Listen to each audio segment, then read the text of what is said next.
Hey, good morning. It's Edna Keep here live with Mindset Monday. And today I want to share with you my mind is a little off whack today. The tested formula for guaranteed success during trying times.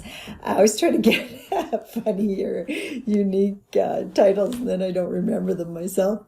Anyway, and again, if you need my help with any of your mindset issues right now, because I know a lot of people are really worried right now. I've had a lot of people call me just to chat.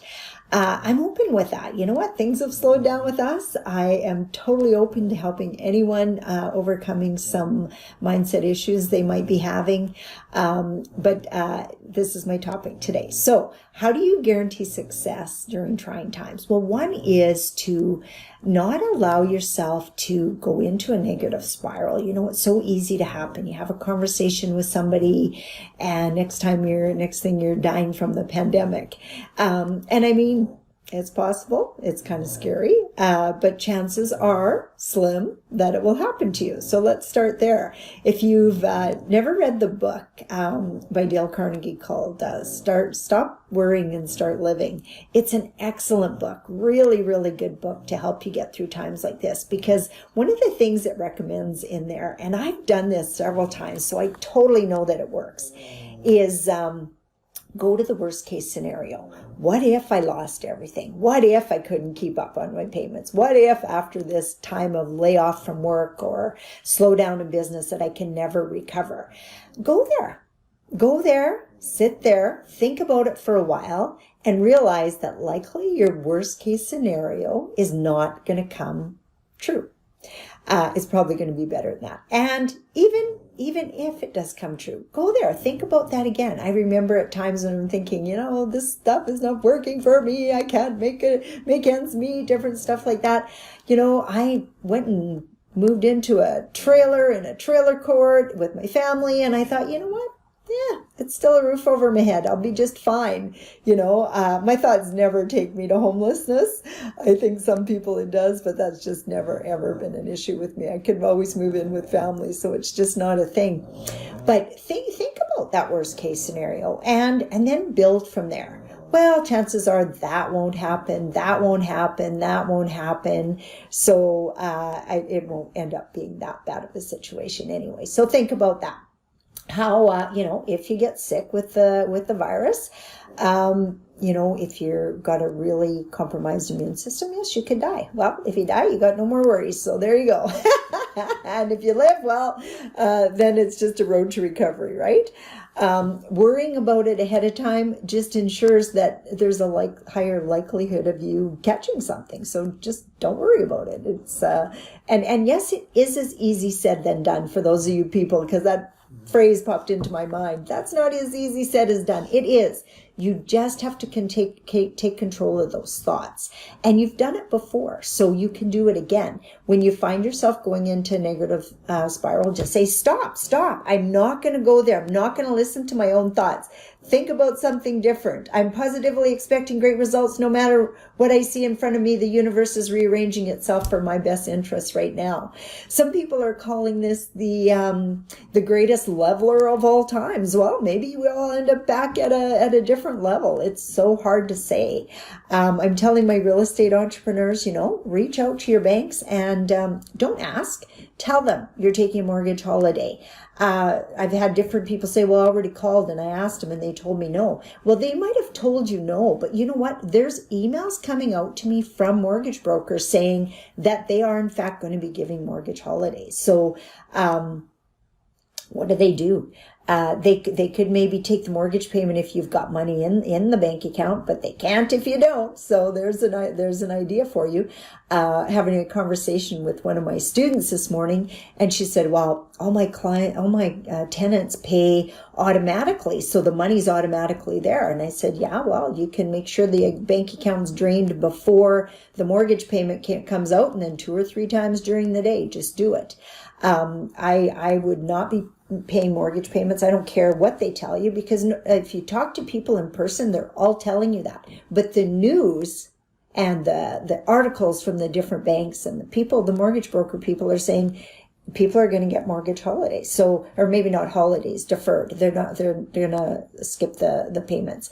Another thing you might consider doing is reaching out to your credit card companies if you got any credit card debt and renegotiate those. Again, verbally may not be the best way, because my understanding is any phone calls you're making into the bank, you're on hold for hours, and then half the time they're losing your call. I think they're just hanging up on you, but whatever.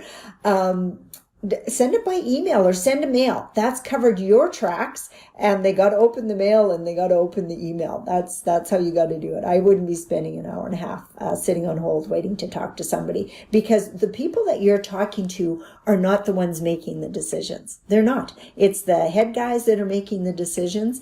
And fact is, they have to work with everybody. I mean, look at back in 2008 when the mortgage crisis happened there. It took people many months, in some cases years, to get evicted from their homes. So you got lots of time to recover, and lots of time to get back on top of things. They have to work with you. I was telling somebody the other day, I think it was Donald Trump that I heard a quote from.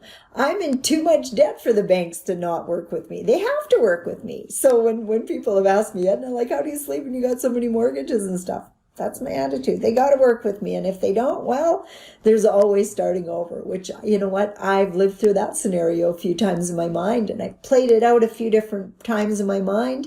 And some cases it might be fun, might be a relief. It might be easy. I don't know. It's just, it's just thoughts. Play with them a little bit. Think about how you might like things to go. Maybe it's a time for you to totally change careers. Maybe it's a time for you while you're laid off and stuff to, practice some daily disciplines like studying and reading. And for some of you who bought courses over the years, and I know there's plenty of you, you don't have to dig out money. Just reach back to those people and ask for your login. You get back in and get working on that course that you might have bought 2 years ago and never had time to finish. There's so many opportunities right now. I got something in the email this morning, different ways to make money from home. So I signed up. It was like free ebook if you bought I think I had to buy some subscription or whatever, but if I don't like it, I can cancel the subscription, so no big deal, and I get my money back within a year, because I'm not big on reading those subscription things every day. But I did think that the ebook would give me really good information.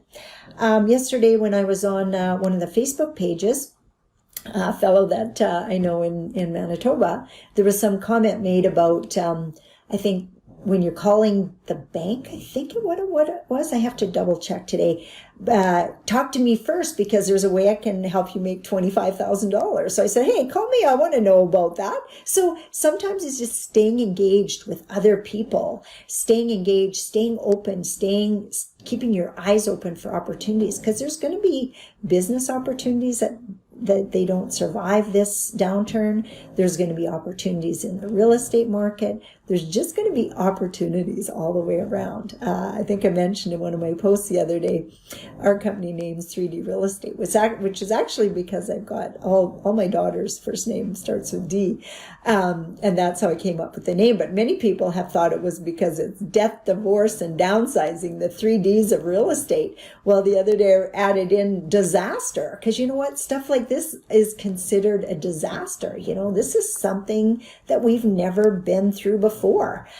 So you have to look after yourself first. So take care of your health, stay in as much as possible, wash your hands every 20 minutes, I think is what I read. If you start to feel a tickle in your throat, as told, you're supposed to drink lots of warm liquids and get lots of rest, and try to keep yourself as safe as possible. I think one of the things we have to do as a society is, make sure that people aren't or are social distancing, keeping everybody safe, because you never know if you're a carrier. I've heard, you're touching gas pumps, you could be a carrier.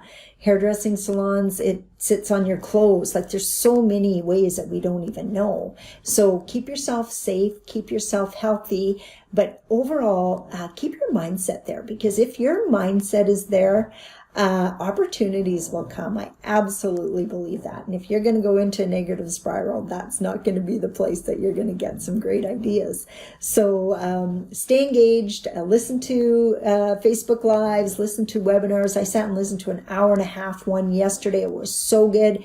Gave me some really good things to think about. And it was all about, how you stay positive in trying times and some of the things that you can do. So I'm passing on as much as I could remember. But have, stay engaged. Don't go off by yourself and, hide in the corner and think the world's going to end. Zoom calls, Facebook Lives with friends, all that works. My daughter was on a Facebook Live from her buddy from India he's from here, but was back in India for a visit or a time. We're not really sure. And they're laughing and talking and chatting, and I can hear them. And so there's all those opportunities to be around people that you love, people that inspire you, people that encourage you, people that support you. And again, if you need my help, reach out to me at edna@ednakeep.com.